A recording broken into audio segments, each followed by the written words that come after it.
Hello students, we were doing the topic revenue receipts. Revenue receipts, I told you that these are of two types. Further two categories are there. One are tax revenue receipts and the other one is non-tax revenue receipts, right? So today we are going to start with tax revenue receipts. So what is tax revenue? As from the name only you can get to know that whatever the revenue government is earning from taxes, this is known as tax revenue. This is neither going to create any liability for the government and nor it is going to lead to the reduction of any of assets. So whatever the income government is earning from taxes, right, any type of taxes, whether this is direct taxes or indirect taxes, right, from all the taxes whatever income goes to the government, that is a revenue receipt. And let me tell you that the 70% of government revenue comes from taxes only. So taxes are the important part of the receipts of government. So let's see the meaning of a tax. It is a compulsory payment, right, which people of the country make to the government. So tax is a compulsory payment, right? Compulsory, you cannot deny to pay tax, right? So this is a compulsory payment which is paid by the people of the country to the government of the country. Now why we are paying the taxes? Because as a citizen of any country, this is our duty, right, to do some expenditure, right, which is in the favor of the development of the nation. So let's see the features of a tax. The features of a tax, first it is a compulsory contribution.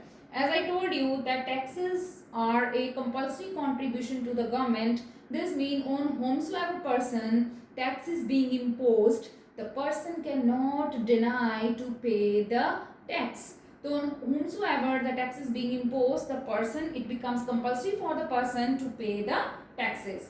Then second is liability to pay. Liability to pay means, for example, if tax is being imposed by the government on my income, right, so then I become liable to pay the tax to the government. It is the responsibility of the person. The person becomes liable to pay the tax on whom the tax is being imposed. Then the third one is legal collection, right? Now tax is compulsory by law, right? There is a power behind taxes and that power is law. So tax collection is a legal collection. It is done by the government, right? So that is why this is nothing illegal in it. So legally government can tell you to pay any amount of taxes.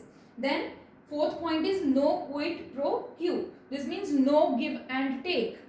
No give and take means if we will say, or if any person will say that I am paying 20 crore rupees as tax to the government and I want this special benefit for me because I am a great taxpayer, right? So the person cannot claim any special benefit because he or she is paying the tax to the government. So in return of tax, we cannot ask for any special benefit from the government side. So this is not a give and take policy. Quid and pro means give and take. So there is no give and take involved in the tax.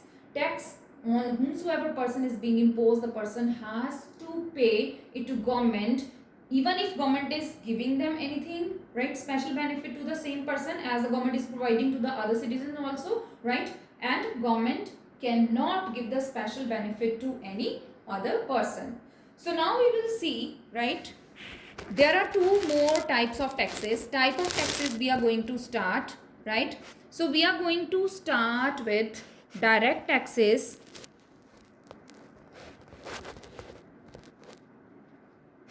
and indirect taxes. So direct taxes and indirect taxes. Direct taxes are the taxes which are paid by the people on whom the tax is being levied. And indirect taxes are the taxes, right? These are levied on some other person but are actually paid from the pockets of some other person. So when we will see the difference in between the both, we will get to know what is the difference between direct taxes and indirect taxes. Basis is there, direct taxes and indirect tax. So the very first basis is basis of imposition. Basis of imposition, direct taxes these are levied on income, property and gifts. If someone is having income that is exceeding beyond a certain limit, then what will happen? The person has to pay tax. If any person is having the property, right, beyond any limit, then the person has to pay the tax. If you have got a expensive gift from someone, then even then government will impose the tax on the same. So tax is directly levied, right, on the tax basis as income, property and gifts. Indirect taxes, these are not levied directly, but these are levied indirectly. These are levied on consumption and expenditure. Consumption means whenever you will buy any commodity, right, even then you are paying the tax. If you are not buying that commodity, you people are not paying the same kind of tax. If you are doing expenditure, right, on a cinema hall ticket, right, then on this expenditure government will charge you some tax. If you are not going to cinema, not buying ticket, then government will not charge you with any tax. So indirect taxes are levied on consumption and expenditure. Then second point is impact and incidence, right? Impact and incidence is very important part. Sometimes they can ask you the same point in 1 mark also. Impact means on whomsoever the tax is being imposed. Let's take one example, right? In case of direct tax and indirect tax. In case of direct tax, impact and incidence falls on the same person.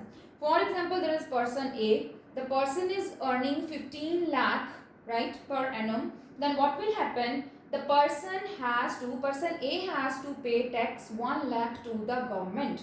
Now on whomsoever tax is being imposed? Tax is being imposed on person A. And actually who will pay this tax? A person will pay the tax from his own pocket. So incidence means the real burden of the tax. Here the real burden of the tax in case of direct tax is falling on person A only. Tax is being imposed on person A and actually tax is being paid by person A from his own income, right? So that is why in case of direct tax, impact and incidence falls on the same person. But in case of indirect tax, impact and incidence falls on different persons. For example, you have gone to hotel, right? You have ordered food.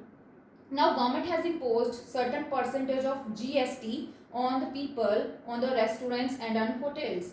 So the tax, that GST is on whomsoever it is being imposed. It is imposed on hotel. This means the owner of the hotel is liable to pay the same tax. But incidence falls upon the consumer. What will that hotel owner do? They will transfer the tax, right, to the bill paid by the consumer. So actually to government or impact is falling on the owner of the hotel. But who is bearing the real burden of the tax? The real burden of the tax is paid by the consumers. So here impact and incidence are falling on two different persons. Shifting. Indirect tax cannot be shifted to the other people. If there is tax on my income, I cannot shift that tax on others, right? But in case of indirect tax, shifting is possible. How shifting is possible? Because as I told you that GST is being imposed on the hotels, restaurants, but actually who will pay it? Consumers, right? So through this shifting is possible. Producer can shift the same to the consumer. Then effect on price. Effect on price, direct tax, they don't have any effect on prices. But indirect tax, these affect the prices. How it affect the prices? On whomsoever product GST is high, the price of the same product will also become high. On whomsoever product GST or VAT is low, on the same, what will happen? The prices of the same product will become less. So here, because shifting is possible through prices, that is why indirect taxes, they put an effect on prices. Now then, if we will see the examples of direct tax, examples of direct tax is income tax, corporate tax and gift tax. And indirect tax examples, there is GST, VAT and entertainment tax. So this is very important in 3 marks, the difference between direct taxes and indirect taxes. Then tomorrow we will be studying more new types of taxes. Thank you.